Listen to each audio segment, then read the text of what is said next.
Yo, what's going on, guys? Boxing Boy, this is D, and this is Sly, and we're here to talk about breaking news as of 24 hours. It's Jake Paul versus Nate Diaz. They're gonna fight in Dallas, Texas, come August, and this is a big fight. So Nate Diaz, as you guys know, he won his last fight in the UFC versus El Cucuy, Tony Ferguson, and so he's coming off a win, just like Francis Ngannou, got the W, left the UFC. Talks that there's a return, but he says he wants to do some boxing adventures. And his first adventure, it's not Logan like we all thought it was. It's his brother, Jake Paul. He says that besides Canelo, Jake Paul's the big money fight. And Jake Paul, as you guys know, rewind, he fought his first real boxer, Tommy Fury. Didn't go his way, lost at a split decision. And now he's looking for another tune-up fight. And so he's going against Nate Diaz. What are your thoughts on this? Man, it's crazy, man. It's a good fight. I know people are bashing it. Some people are pissed off. Yeah. Right? They want the rematch with Fury, right? Yeah. But honestly, I think it's a fun fight, man. I think, I'll just be real, man. I think right now at Nate Diaz's career, he's older, man. What is that, 37, 38 years old? His striking isn't that great. I know when he was younger, he would actually train boxing with Sergio Martinez, which is really cool. Always seen and that's what they're bringing up. So they're showing no clips of Andre Ward. Okay, yeah. So yeah, he used to be trained in boxing, but right now I think Jake Paul, you know, he's been solid. I mean, he's not the greatest out there, but you know what? He was out there with Tommy Fury, and that was a close fight. You know, say what you want. I thought it was a right decision. I thought Tommy Fury did win that fight. But Jake Paul, he's only been doing this for two and a half years, and he was able to go against a boxer. People wanted to go against a boxer. He went against a boxer, and I thought he had a chance. I thought he lost the fight, but I think if he did some things different, he would have a chance. So I personally think that Jake Paul, man, I think honestly, I'll be real, man. I think he might knock out Nate Diaz. People are going to get mad at me. Yeah. People are going to say stuff. But I just think naturally he's a bigger guy. Isn't he the bigger dude? He's the way bigger dude, and that matters. And I'll break it down right now. And people talk about, you know, weight classes don't matter. It matters, man. Look at Canelo Bivol, man. You could see this Mexican dude, 5'10", going up against a big ass Russian. It matters, man. Those punches matter.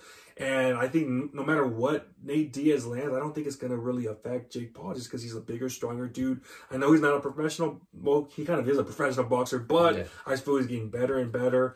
The last fight, I thought he actually looked even better than the fight he won. Who was the fight he fought against before? Silva. Silva. I thought he actually looked good there. I thought he's getting progressively better. So, personally, I think it's going to be a knockout by your boy Jake Paul, man. Yeah, I got also Jake for the W. I think I'd be shocked. It's an 8-round fight, and so I would be shocked if it goes past 3 rounds. And here's why. So a lot of my family members are big like MMA and UFC fans. So obviously, us being in California, you know, Nate Diaz is one of like the fan favorites out here, Stockton. And during that time, if I'm not mistaken, he's been in MMA like for a long time, doing jiu-jitsu and all that, and also just taking blows. He's 37 years old, but I'll be honest, I know it's kind of like that Stockton lingo, but like, I'll be honest, it also sounds like he's been slurring a lot because this guy's been taking real shots. And for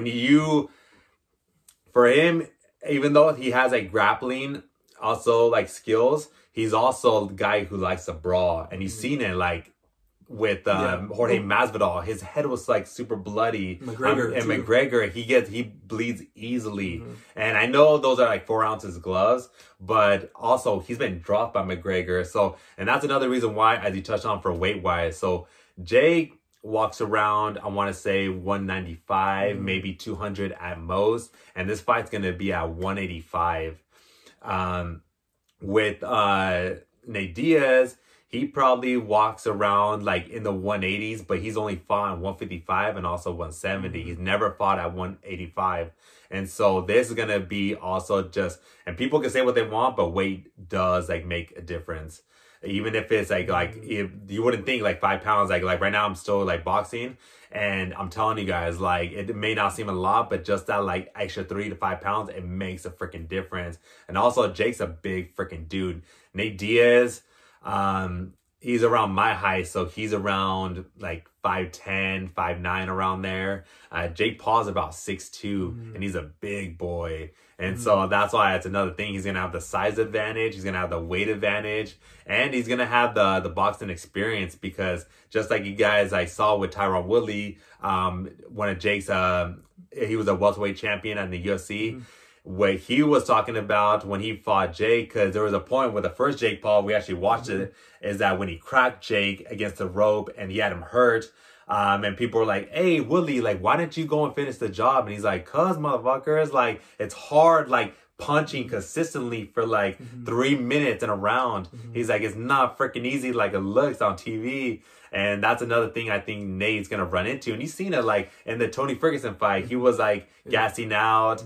He gasses out a lot of the fights. He'll play around and act like he's not tired. Like against Ferguson, I believe he went against a cage and like had stuck his ass against him and was like playing with them. But like that's also because he didn't know what to do. And also it's different. I'm telling you guys, like, just try doing this for 2 minutes. Just like 1, 2, just 2 for 2 minutes, and see like how long you guys could get without being tired. And one thing Nate Diaz does when he's MMA in the cage, he has his hands down a lot. He has his hands down a lot, and that shit doesn't work, man. It does not work in boxing. I know maybe in the UFC he could do that, get away with it, but like Jake Paul, he could crack. Like he's not the best boxer again, but he does have that punch, and you saw what he did to Woodley, you know. And Woodley's a bigger dude, so imagine what he's gonna do to a smaller guy that gasses out probably more than, because Jake Paul does gas out too, but I think Nate Diaz gasses out quicker, because I've seen him, you know, especially that you're at that age, 37, 38. You're not the same guy, man. You're not the same guy at all. The only guy I could tell you in boxing that was able to still compete at a high level was Bernard Hopkins, you could probably say.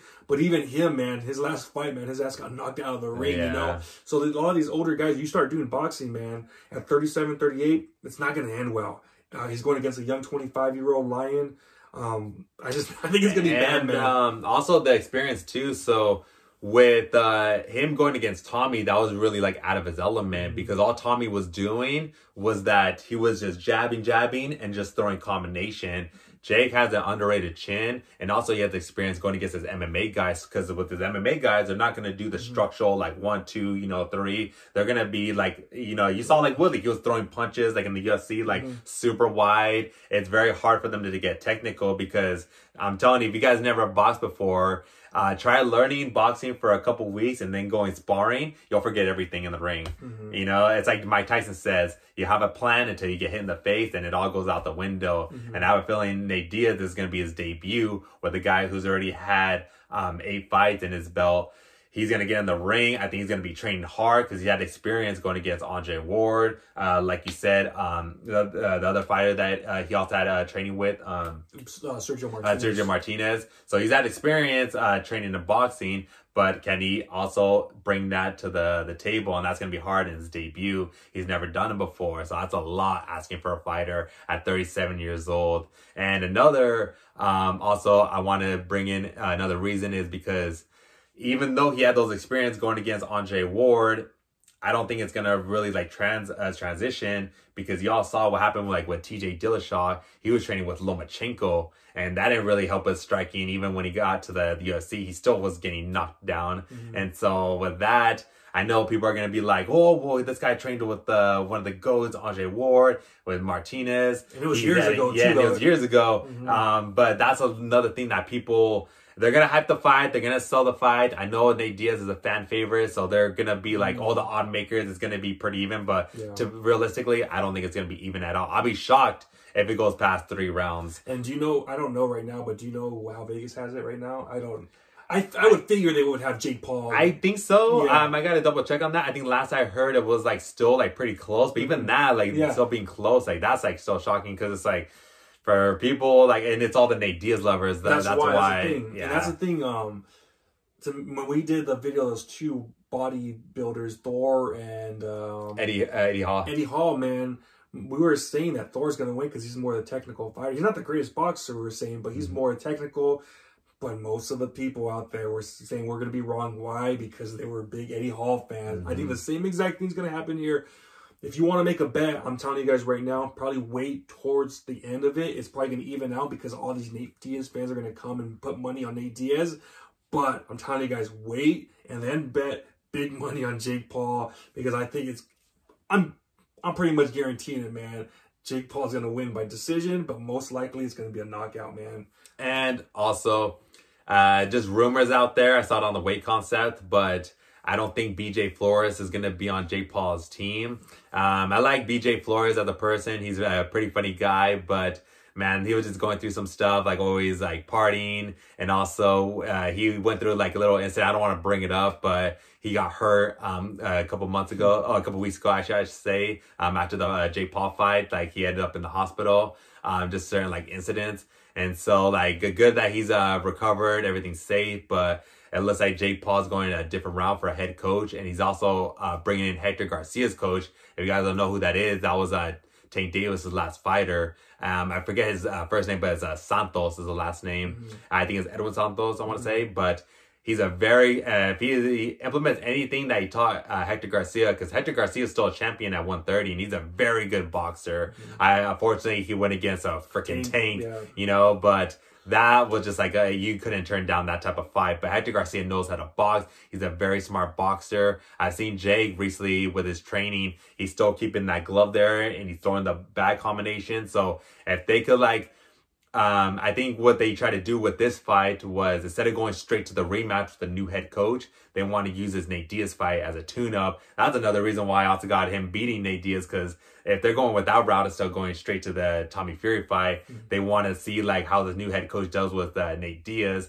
That's like something that I'm really looking like, all right, that they want to test this water out, and this coach is looking to make a statement. And so that's another big thing to look out for. So that's another reason why I got Jake winning. But it should be interesting, man. This was one of the fan favorites. A lot of people, I know the boxing purists wanted to see the whole fight with Tommy, but a lot of the people who are into like the influence of boxing, they want to see this fight, the Nate Diaz Jake Paul fight. This was like their dream match, like their Floyd Pacquiao fight. And so this is like what everyone's going to be tuned in to watch. Where's the fight going to be at? It's in Texas. Texas? Oh, yeah. shit. Okay. So, and then Virgil Ortiz that commentated, he might be there. So he put the little like eye emoji. So that was actually pretty cool to see. But yeah, it's going to be in Dallas, Texas. So yeah, I think it's going to be honestly, I think it's going to be a one-sided fight just because I actually do like Jake Paul's jab. I think that's one thing that's really good. I think that's going to confuse Nate Diaz a lot because he's been getting better at it. Kind of, you know, obviously Jake, the thing with him was that last fight against Tommy Fury was throwing hell of a lot of punches. I don't think Nate Diaz is going to be doing that. He's going to be throwing punches. I think he's going to be gassing out. If he does that, he's going to gas out early. You know how Nate Diaz does it. He's going to start bringing his hands down, and that's when Jake Paul is going to probably end it with that nice night hook. So when he fought Anderson Silva was doing like a little bit of the dancing, and Jake Paul, he was saying like when that happened, like he didn't like really like hesitate. He was like, when they do stuff like that, like he's like, I just let them do that. Like I just still keep right here and I just throw that jab. And I think Nate Diaz is gonna be doing that. He's probably gonna be trying to get in his head, talking shit during the fight, bringing his hands down. But I think Jake is still gonna be right here, just like keeping close guard. And like I said earlier, Jake has an underrated chin. And I think if he just stays like tight, he just like throws that jab. And even when Nate is trash talking, he's still going to be tight guard. He just needs to just hold down his cardio, because even though he impressed me with his cardio during the Silva fight, it kind of let him down there a little bit during the Fury fight because he was throwing all those combinations. But again, he's not going to be doing that. So if he just sticks to his guns, it goes with the game plan, I think it's going to be an early night, like we said. Yeah, man, but that's pretty much, we got anything else, man? That's pretty much it. I got Jake Paul winning. I don't think it's going to go around. I'd be shocked if it goes past 3 rounds. Same. But yeah, that's my prediction. We still got a lot of way to go, so we'll see how the fight builds up. They're going to do a press conference in a couple weeks, and then it's a long way, so it's until August, so we'll probably talk more about it, see how the training is. But so far, I got Jake just with the experience, and we'll see you guys now in the next video. This is D. And I'm Sly. Talk to you guys next time. Peace.